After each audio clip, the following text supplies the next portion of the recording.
Selamat pagi, siang, sore, atau malam, Bapak, Ibu, dan teman-teman sekalian. Pada kesempatan kali ini, saya ingin membagikan informasi mengenai macam-macam kemasan ekonomis dan aman untuk produk guna mendukung jalannya UMKM. Pertama-tama, kita harus mengetahui terlebih dahulu apa itu kemasan.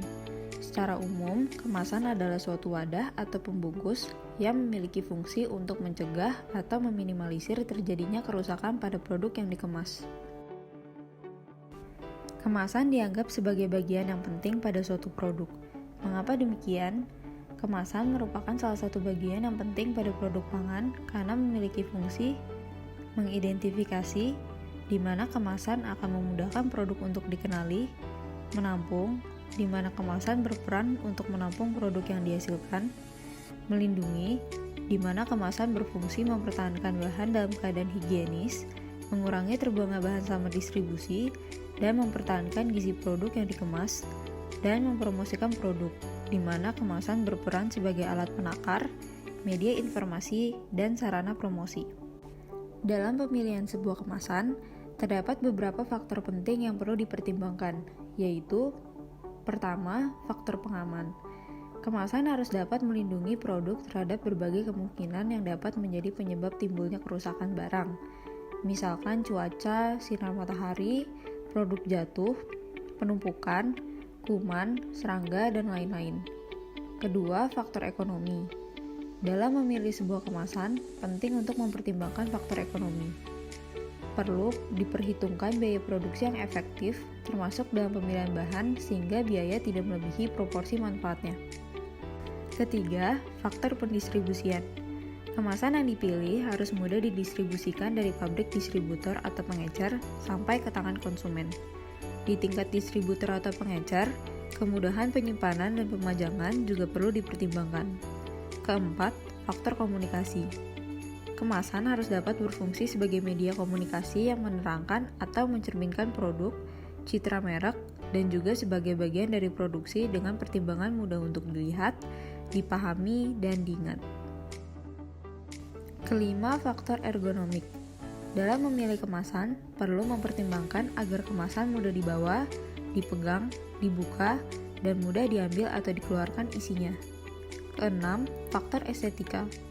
Keindahan merupakan daya tarik visual suatu produk yang mencakup pertimbangan penggunaan warna, bentuk, merek atau logo, ilustrasi, huruf, dan tata letak untuk mencapai mutu daya tarik visual secara optimal.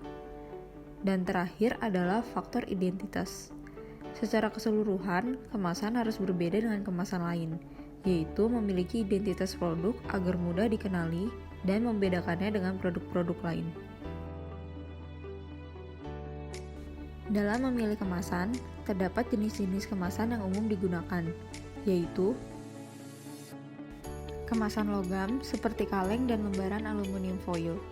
Kemasan ini memiliki kelebihan lebih tahan lama terhadap kondisi ekstrim seperti sinar matahari, udara, dan uap air.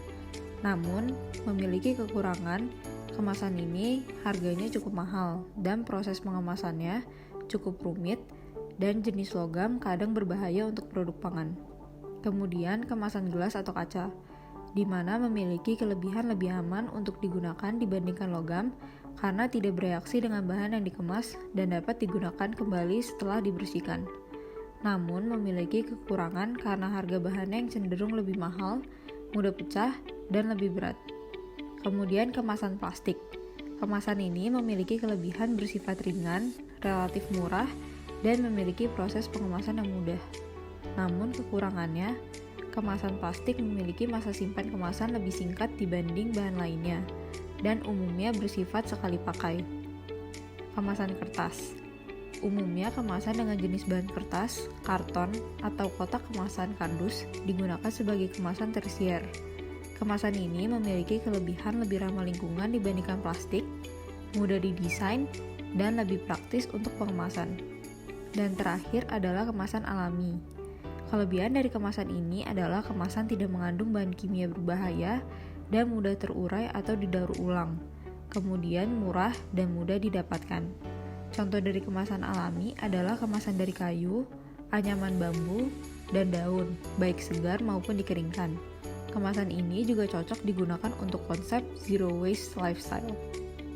Dalam usaha UKM dan UMKM, terdapat beberapa contoh kemasan yang umum digunakan, di antaranya seperti standing pouch untuk membungkus produk seperti tepung, kacang, kopi, keripik, dan makanan kering lainnya, fancy pack botol untuk produk seperti jus dan minuman, composite can yang terbuat dari karton pada bagian luar dan dilapisi aluminium pada bagian dalam sebagai kemasan untuk produk seperti coklat bubuk, kopi bubuk, abon, kacang, keripik, kue, dan snack lainnya. Kemudian kontainer plastik untuk membungkus makanan seperti kotak makan, tabung mika untuk kemasan produk seperti kue kering, wafer, aneka jajanan, coklat, dan keripik. Kemudian paper bowl yang berbentuk mirip seperti mangkuk yang umumnya digunakan untuk kemasan makanan berat seperti nasi, sup, dan lauk pauk. Kemasan ini juga dapat digunakan untuk mengemas makanan panas, berkuah, dan berminyak. Kemudian kemasan plastik bening untuk mengemas produk oleh-oleh pada umumnya, paper lunch box yang fungsinya mirip seperti kontainer plastik untuk membungkus makanan berat, dan bagas box sebagai alternatif kemasan dari styrofoam untuk membungkus lauk, makanan, maupun produk lainnya seperti kue. Seperti yang sudah kita ketahui sebelumnya, bahwa estetika merupakan salah satu faktor penentu yang penting pada kemasan. Desain kemasan akan mempengaruhi keunikan produk. Apabila kemasan menarik, maka akan menjadi nilai tambah dan menarik minat konsumen. Pada gambar di samping adalah salah satu contoh desain sederhana yang dapat dibuat dalam membuat kemasan yang menarik, di mana pada kemasan tidak hanya menunjukkan nama dari produk, namun juga dapat ditambahkan dengan hiasan-hiasan menarik pada permukaan kemasan sesuai dengan karakteristik produk yang dikemas agar lebih mudah dikenali dan lebih menarik. Sekian informasi yang dapat saya berikan, semoga video ini dapat bermanfaat bagi kita semua. Terima kasih.